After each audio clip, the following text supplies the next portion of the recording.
Shavua Tov, nous sommes toujours dans le chapitre 19 du Messet Sharim. Donc le Rav a parlé là de l'amour qu'on doit avoir envers Hachem. La dernière fois, il a cité plusieurs versets montrant l'amour, notamment qu'avait le roi David et le prophète Isaïe par rapport à Hachem. Et nous commençons ici avec le paragraphe qui débute par les mots Veine Zot Vadai.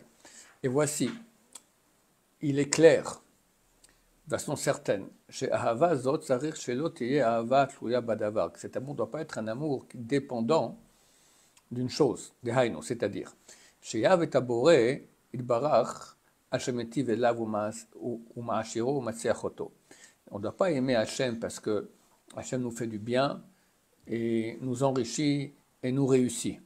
Et là, Kavat Aben la Aviv. Mais comme l'enfant, il aime, le fils, il aime son père. Chez Avat Tiva'it Mamash, qui est un amour naturel total. Chez Tiva'o Machricho Vekofeu Lazé, que sa nature l'oblige et le contraint à cela. Qui est Mamar Akatouv, comme il est écrit, Halo Avecha Kanecha, il est ton père, ton possesseur. Ou Mivchan Ahava Azot Hu Bizman Dochak Ve'atzara. Et l'examen pour vérifier exactement la valeur de notre amour pour Dieu, c'est au moment de la pression et de la souffrance.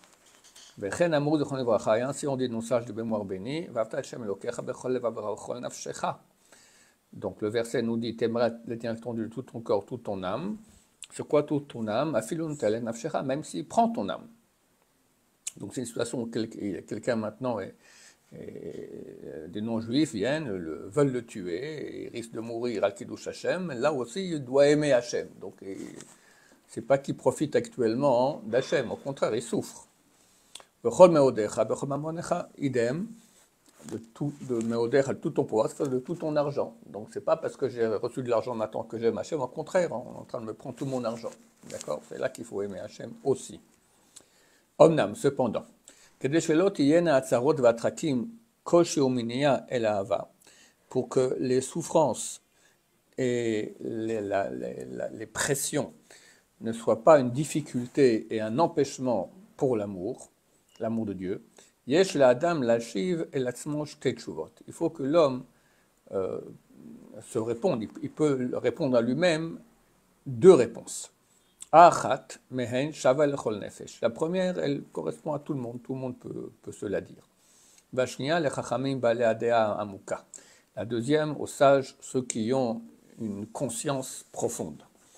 La première, elle est Kol ma de avdin mishmaya letov. Comme c'est écrit dans Masachet Brachot, tout ce qu'on fait du ciel, c'est pour le bien.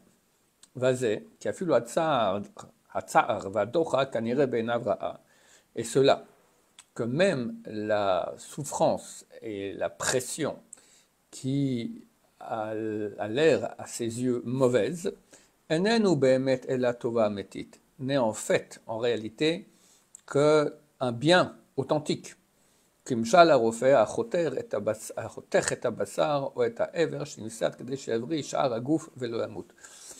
fait le chirurgien qui coupe dans la chair et qui coupe peut-être même un membre qui est gâté pour que le reste du corps puisse survivre et qu'il ne meure pas. Donc ça a l'air cruel, mais en fait c'est un bienfait.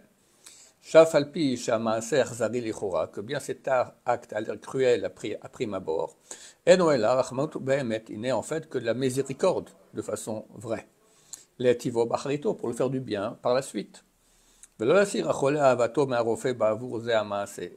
c'est pas pour autant que le malade il va enlever son amour en admettant qu'il aime bien son médecin, d'accord? C'est pas pour cela qu'il va ne plus l'aimer.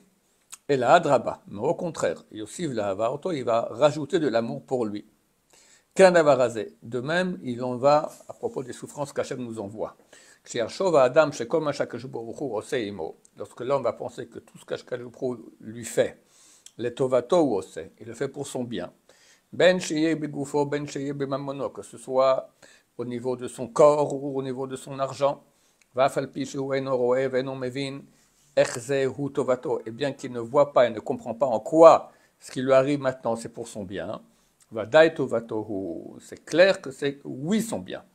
Hine, lot echelash avato mepne kol dochak o kol sar. Ainsi, ne va pas s'affaiblir son amour pour Dieu à cause de toute pression ou toute souffrance. Elle a draba, au contraire, tigbar venosfa botamid, elle va se renforcer et se rajouter en lui toujours. Ça, c'est pour le commun des bons juifs. Arbale adea metit, mais ceux qui ont une conscience authentique. Enam sechim afilu tamze, n'ont même pas besoin de cet argument. Car eux n'ont aucune intention personnelle. Et la kol tfilatam la gdil kvod shmo yitbarach. Toute leur prière est de grandir l'honneur de son nom, béni soit-il. Velasot nachat ruach lefanav, et lui faire plaisir.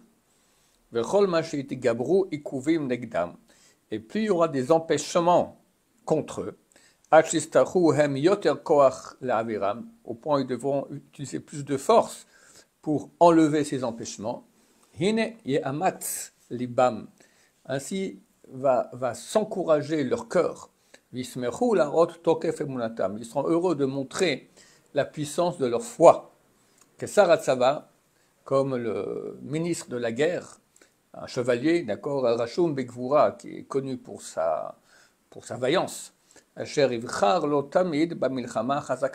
va toujours choisir le combat le plus dur, la hot tokpo benisrona, pour montrer sa puissance par sa victoire. Et c'est déjà une chose habituée chez toute chair récente, donc chez toute personne. S'il sera heureux de savoir qu'il pourra montrer la chair ou la personne qu'il aime, à quel point son amour est grand pour lui. C'est l'exemple que je donne très, très souvent des coquelicots. Vous connaissez les coquelicots? Je raconte quand même, voilà. Alors c'est Prosper et Messauda qui sont fiancés et qui partent dans le sud de la France fin mai, début juin. C'est une très belle période, c'est pas trop chaud, pas trop froid, un temps idéal. Ils sont dans un petit village provençal typique, et tout à coup, Messauda, elle dit, oh, regarde Prosper, là, elle voit comme ça, à 2-3 kilomètres comme ça, une colline pleine de coquelicots. Oh, regarde comme c'est beau ces coquelicots, regarde comme c'est beau. Bon, lui, c'est le fiancé amoureux. Qu'est-ce qu'il faut faire? Il faut lui amener des coquelicots. Bon, alors, juste à côté, un magasin de fleurs, ça marqué coquelicots, bouquet, 10 €. S'il va acheter un bouquet, il lui maintient des coquelicots, mais soda, c'est un idiot fini. Qu'est-ce qu'il fait? Il lui dit, attends, quoi, attends, je reviens, ne bouge pas. Où vas-tu? Je reviens. Et il part. Prosper, mais soda, d'accord? Et il marche comme ça, en courant des heures pour arriver, des heures. Oh, 1 heure, il marche, d'accord, aller-retour 1 heure, sur la colline, il ramasse des coquelicots comme ça pour Messauda, et il revient. Mais il est transpirant, il a déchiré son beau costume de sortie, il s'est griffé, il est sanguinolent quelque part, et il donne les coquelicots Messauda. Oh, comme c'est beau. 50 ans plus tard, ils sont mariés, ils ont des enfants, ils sont déjà grands-papas, ils sont dans le salon, face, mettons, il y a une cheminée, d'accord, elle est en train de coudre un pull, lui, il lit le journal, et tout à coup, il dit, Messauda, tu te souviens les coquelicots? Ah, comment je dis, il s'appelait Prosper, les coquelicots. Ça a marqué toute leur vie. Alors, on lui demande à quelqu'un, est-ce que ça t'amuse d'être sanguinolent, transpirant, déchirer ton beau costume? Non. Mais si c'est pour prouver son amour à Messauda, c'est le plus grand moment de la vie. Idem avec Hachem. Ok, on va s'arrêter là en espérant qu'on pourra amener des beaux coquelicots à Hachem et à tout ce que nous aimons. Baruch Adonai, l'Olam. Amen ve Amen.